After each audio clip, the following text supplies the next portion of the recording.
사랑의 인사. 첫째 날. 사람을 추구하라.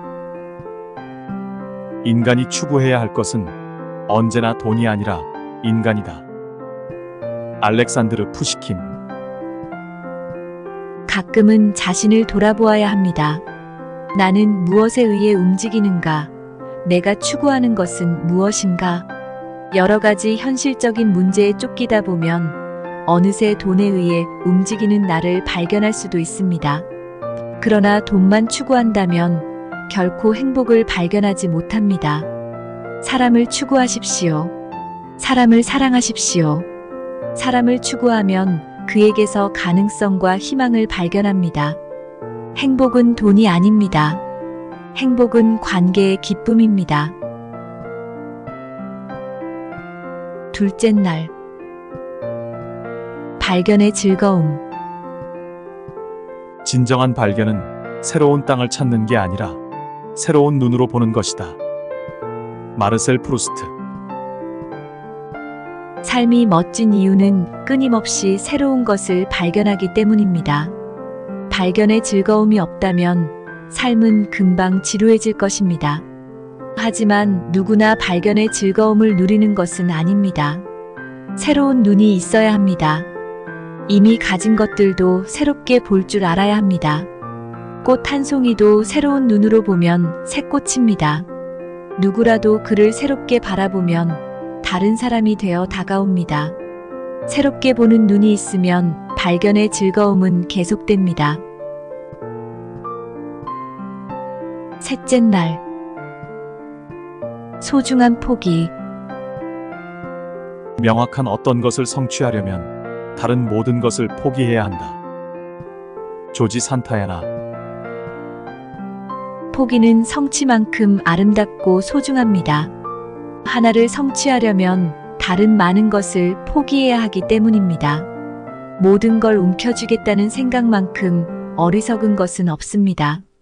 여러 가지 일을 다 잘하겠다는 것은 교만의 극치입니다. 삶이란 선택입니다. 더 소중하고 가치 있는 것을 위해 다른 것들을 하나씩 버리는 과정입니다. 그리고 마지막에는 가장 소중한 하나만을 소유하는 것입니다. 넷째 날. 생각대로 살라. 생각하는 대로 살라. 그렇지 않으면 사는 대로 생각한다. 폴 발레리. 마음이 가고 생각이 머무는 곳에 내가 있어야 합니다.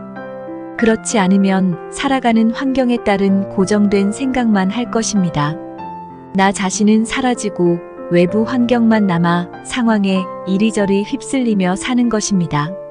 자신을 성실하게 돌보지 않으면 인간의 본성 때문에 오직 살아가는 것 자체에 익숙해져 버립니다. 그래서 우리는 늘 깨어 있어야 합니다. 끊임없이 새롭게 다시 살아야 합니다. 이것이 희망입니다. 다섯째 날. 아니요. 아니요. 라는 말을 할 수 있는 능력은 자유로 향하는 첫걸음이다.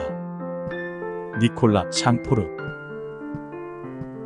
우리가 자주 하는 말 두 가지는 예와 아니오입니다. 우리는 이 중에서 예가 더 좋고 긍정적인 대답이라고 배웠습니다. 윗사람이 일을 시키면 일단 예라고 대답한 다음 방법을 찾아보라고 배웠습니다.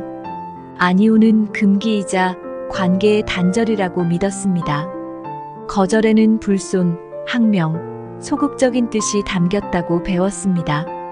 여기에서 우리 삶은 피폐해졌고 생기와 창조성과 자유와 기쁨을 잃어버렸습니다. 내 마음 깊은 곳에서 분명히 아니오라고 하면 말도 그렇게 해야 합니다. 이때부터 우리는 자유로워집니다. 여섯째 날. 아직 끝나지 않았다. 낙천주의란 비극적인 일이 일어나지 않는 환상의 세계에 사는 것이 아니다. 우리 인생에 아직도 좋은 것이 남아있다는 확신을 갖는 것이다. 빌리 그레이엄. 좋은 일은 아직도 많이 남아 있습니다. 이제부터 그동안 쌓은 경험과 지혜가 좋은 일을 만들어낼 것입니다. 그동안의 고통과 눈물은 내일의 좋은 일을 맞이하기 위한 준비였습니다. 아침은 날마다 새롭게 찾아오고 봄도 다시 올 것입니다. 물론 내일도 아프고 쓰린 일이 있을 것입니다. 하지만 지혜와 사랑으로 극복할 것입니다. 나는 더 잘할 수 있습니다. 아직 끝나지 않았습니다. 일곱째 날. 진정한 사과. 퉁명스러운 사과는 또 한 번의 모독이다. 길버트 키스 체스터턴. 사과하려면 먼저 자기의 진심이 얼마나 담겼는지부터 헤아려야 합니다. 자기의 부족함을 인정하고 정직함과 진실함으로 용서를 구하면 받아들여질 것입니다. 실수는 다시 할 수 있지만 사과는 다시 할 수 없습니다.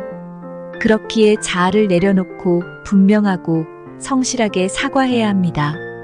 적당한 사과, 형식적인 사과, 일시적인 사과는 하지 않는 것만 못합니다. 웃음은 마법처럼 좋은 일을 일으키고 자라게 합니다. 웃음은 행복을 창조하는 터전입니다.